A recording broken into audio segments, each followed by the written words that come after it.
and I guess how I overcame it and how I deal with it now.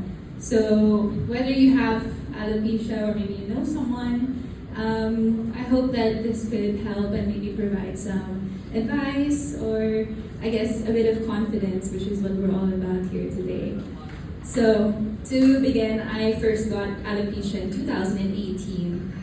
I was in the middle of a teleserie actually, and I was sitting in my Tagalog class having a hard time, and I was scratching my head, and then I felt something very smooth.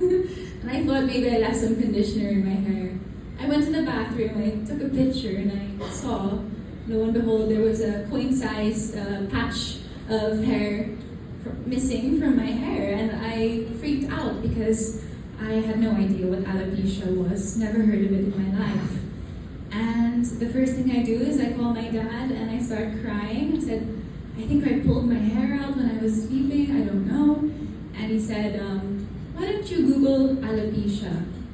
He spelled it out for me, and I saw many photos on Google, and I freaked out even more. And he said, don't worry about it, just don't stress, you're not dying, you'll be okay. Just go and see a doctor, a dermatologist, and they'll be able to help you. And then I spoke to some friends and I researched as well. And it said online, don't stress about it and it will be fine. So I was like, okay, I'll forget about it. A few months go by and I decide to check on it again. It's the size of not a peso coin, but maybe a 20 peso note. And I said, okay, I think I need to see a doctor. And I went to a dermatologist, and she checked first if the hair was possible to come back. So there are some cases in alopecia, some types, where the hair is permanently fallen out and it cannot regrow back. So the doctor will look for signs of regrowth, and fortunately for me, there were already signs. They're like little, I guess, like hairs, kind of like fuzzy hair, and that just shows that the follicles are active or still working to grow hair. So that was a great sign.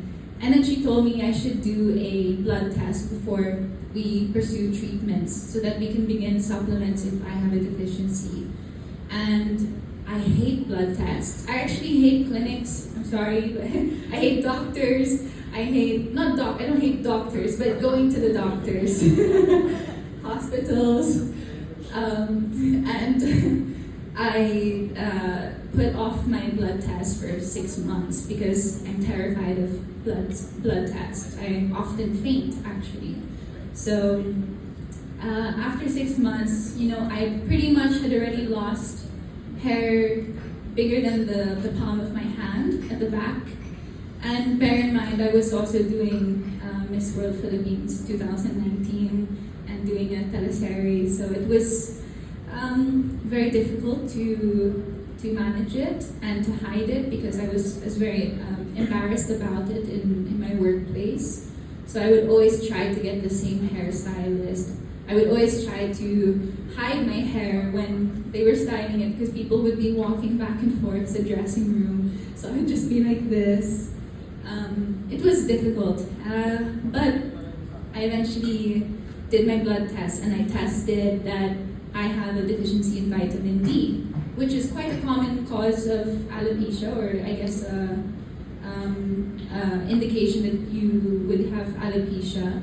So I think one piece of advice is to take your vitamin D supplements because when we're working often indoors or we're in our homes, that we don't have enough sunlight exposure, and that's usually where we get our vitamin D naturally. So supplements you can take just to prevent any potential hair loss. And then I started my treatment. It was a steroid treatment and it was very effective. So throughout the lockdown, when the pandemic hit, I actually had regrown all my hair back. It was great. So when the lockdown was lifted, I came back with a full head of hair and I was really happy. And then last year naman, so this is about 2 years later, I had no alopecia for 2 years. And last year, I went through something very traumatic and stressful with a family member of mine that was hospitalized, and I hate doctors. So it was quite heavy for me, and I was extremely stressed. And I guess a couple of months after that was when I found that I again got alopecia. And I straight away went to see a doctor and began the process of treating straight away, and started to take my vitamin D supplements again because I had stopped taking them. So I'm back on track now. And that's pretty much my story of what happened. When it comes to how I felt, initially I was really embarrassed and ashamed and scared. I didn't know how much hair I was going to lose because every single day it was just like more and more coming out. Like, am I going to lose all of my hair? It's a very scary feeling. And if you haven't gone through it, it can be hard to understand because you might think, it's just hair. Hair can grow back. It's not like you're missing an arm or a leg. But as one of the alopecia advocates in the Philippines said, it's a part of your body. It feels like you've lost a part of your body. And that's really true, talaga. I felt that. After trying to hide it for so long, when my pageant in Miss World Philippines asked, what is my advocacy? I first went for animal rescue because I love cats and dogs. And everyone was doing that. A lot of the girls were doing that, and my father suggested, why don't I raise awareness for alopecia? I said, how can I raise awareness? I'm trying to hide it. He said, you can do this. I think it will be good for you, so that you don't keep it in, you don't keep hiding it, because that's the thing that makes you more stressed. And he was right, especially in my pageant journey. I was thinking, how am I going to do my hair for this event or to be on stage? So I actually shot my advocacy video for animal rescue. And then the next day I called up and I said, can I do another video because I'm changing my advocacy and this is really important to me. So pumayag naman sila. I went back, I shot my video, and it's actually on YouTube where I'm just like, there's just tears, tears and tears, because I couldn't keep my emotions together. It was like I was opening this bottle of emotion, of fear, of shame, and I was just putting it out there for everyone to see. And I think I took a break from shooting, and then I came back on to the camera and said, okay, I'm ready. And then the video was posted on YouTube and Facebook. I saw comments like, it's just hair, why is she overreacting? Why is she even crying? She's so OA naman.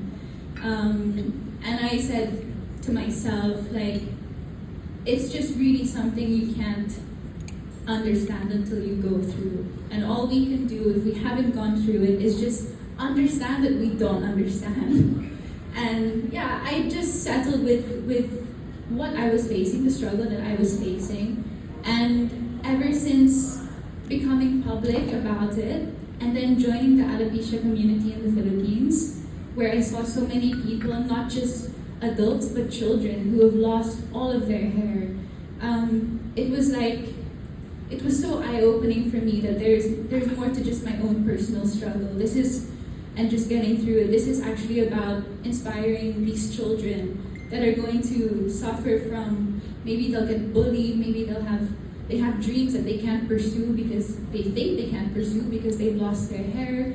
So I need to be like this beacon of light and show them that even if you're losing your hair, even if you've lost that confidence for a short time, you can regain it, you can regrow your confidence. You can get it back talaga. And if you don't let it hold you back from the dreams that you want to achieve. And fortunately, despite having alopecia, and having that lack of confidence, I was crowned Miss Eco Philippines and represented Miss Eco International in 2021 with a first runner-up. And I'm just really glad that my advocacy was something so personal that helped so many people. When I saw the children in the alopecia events, I could tell that they were looking up to me, and I didn't feel that I was an inspiration, but I knew that I had to be. So I really put that effort to show them that, you know, to be a success, to achieve the best that I can, so that they can also look at me and say that they can do that too, and that you're still beautiful no matter what, as long as you are on the inside. And that's pretty much my journey. I don't know if I was able to, you know, give advice to all of you, but I think it's more of what I want to say to everyone, even if you haven't got alopecia, that you should be aware, because being aware really helps the person who's suffering, that they don't feel like that there's something wrong with them. And I think that's what we aim to do when we raise awareness. And so finally, to get back to the products for today, that we have Regrow and Pre-Grow, sorry. Regrow, I've been using minoxidil ever since my first doctor told me to, and it is scientifically proven to be effective. So go for it, whether you have alopecia or not. It's something that, you know, we're trying to prevent later on in life, that if you're starting to get hair loss, it can be a good prevention for that. And I've been using Pre-Grow and shampoo and conditioner. Me and my mom, actually, she keeps stealing my bottles, so I think I need a double bag, if that's okay later. And we love it. We always say like, oh, her hair's so thick, it's so nice. So my mom has thin hair, kasi thin and very like straight, bagsak. So she loves to have that thick hair, and yeah, we're really happy with the products. So I'm so happy to advocate for this brand, really, truly happy. And I'm glad that the risk I took to put myself out there in 2019 has paid off today, that I get to stand here and represent a brand that I truly believe in. So thank you so much for listening.